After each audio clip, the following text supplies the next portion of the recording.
लेकिन ज़रा अंदर की खबर जानेंगे। हमारे ब्यूरो हेड लाहौर बाबर डोगर साहब हमारे साथ मौजूद हैं। बहुत शुक्रिया डोगर साहब आपके वक्त का।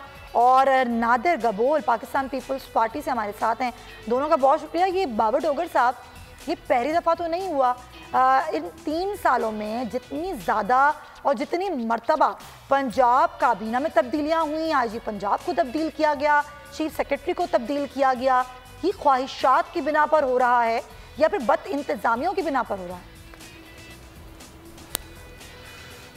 सुमैया, इमरान खान इस वक्त पीछे लाहौर में दौरे पर आए और वो काफ़ी अरसे से चीफ सेक्रेटरी और आईजी इन दोनों की परफॉर्मेंस से खुश नहीं थे।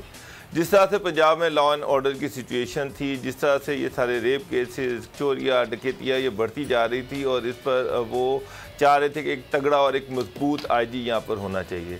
इसी तरह चीफ सेक्रेटरी पंजाब जवाद रफीक मलिक हैं, उनकी भी वो परफॉर्मेंस जो थी वो कोई इतनी सेटिस्फैक्ट्री नहीं थी, उससे भी इमरान खान खुश नहीं थे। बल्कि रिसेंटली जो 1-2 मीटिंग्स हुई हैं चीफ सेक्रेटरी के साथ, तो उन्होंने इस पर बड़ा, इमरान खान जो थे वो बहम थे कि क्यों महंगाई इतनी हो रही है और क्यों जो इंतज़ामिया वो महंगाई पे काबू क्यों नहीं पा रही। तो इस चीज़ पे वो खासे खफा थे पंजाब गवर्नमेंट से।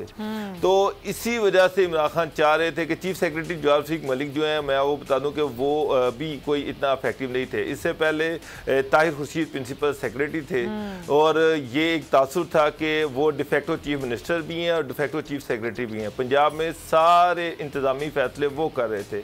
यहाँ तक कि आपको याद होगा कि PMLN ने एक इल्ज़ाम लगाया था कि पंजाब के 60 डिस्ट्रिक्ट में जो डिप्टी कमिश्नर हैं उनको पैसे दे के लगाया गया और ये भी इल्ज़ाम था कि 2-2 करोड़ रुपया उनसे लिया गया अपॉइंटमेंट का।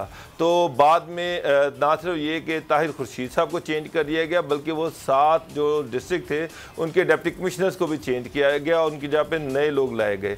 तो इल्ज़ाम तो बहुत ज़्यादा थे, करप्शन के इल्ज़ाम थे, बैड गवर्नेंस के इल्ज़ाम थे और ये सारी चीज़ें थी। और इस पर इमरान खान जो है वो मौजूदा आईजी और चीफ सेक्रेटरी की परफॉर्मेंस से खुश नहीं थे।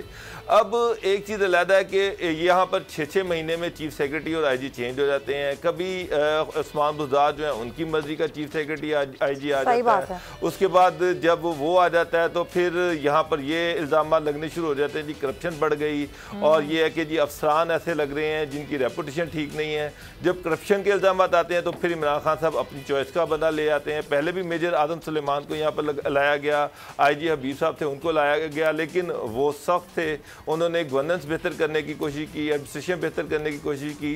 वो उस्मान बुज़दार या CM सेक्रेटरीट को वहाँ से जो रिकमेंडेशन थी उसको खातिर में नहीं लाते थे और मेरिट पे काम करने की कोशिश करते थे, जिस पर वो 6 महीने से ज़्यादा नहीं चल सके। उसके बाद फिर उस्मान बुज़दार की मर्जी से यहाँ पर एक नया चीफ सेक्रेटरी और आईजी आ गया, उस पर करप्शन के चार्जेज और बैड गवर्नेंस के चार्जेज लगने शुरू हो गए। अब फिर 2 बंदे लाए गए हैं, ये जो दोनों बंदे हैं कामरान अली अफजल और राव सरदार, इनकी बड़ी अच्छी रेपुटेशन है, बड़े सख्त हैं और इनके बारे में ये है कि ये मेरिट पे काम करते हैं, कोई गलत सिफारिश को एंटरटेन नहीं करते। तो ये मुझे नहीं समझ आ रही कि ये लोग किस तरह से उस्मान बुज़दार के साथ चलेंगे, क्योंकि माजी में जो तजर्बा हुआ था उसमें तो मेजर आज़म तो 6 महीने से ऊपर नहीं निकाल सके। उसके बाद फिर होता ये है कि वज़रा और जब CM और कैबिनेट के जो लोग हैं, जब उनकी गलत रिकमेंडेशंस को चीफ सेक्रेटरी या ब्यूरोक्रेसी एंटरटेन नहीं करती तो फिर साजिशों का एक जाल बिछा दिया जाता है। सब्सक्राइब करें और बेल दबाएं ताकि कोई खबर रह न जाए।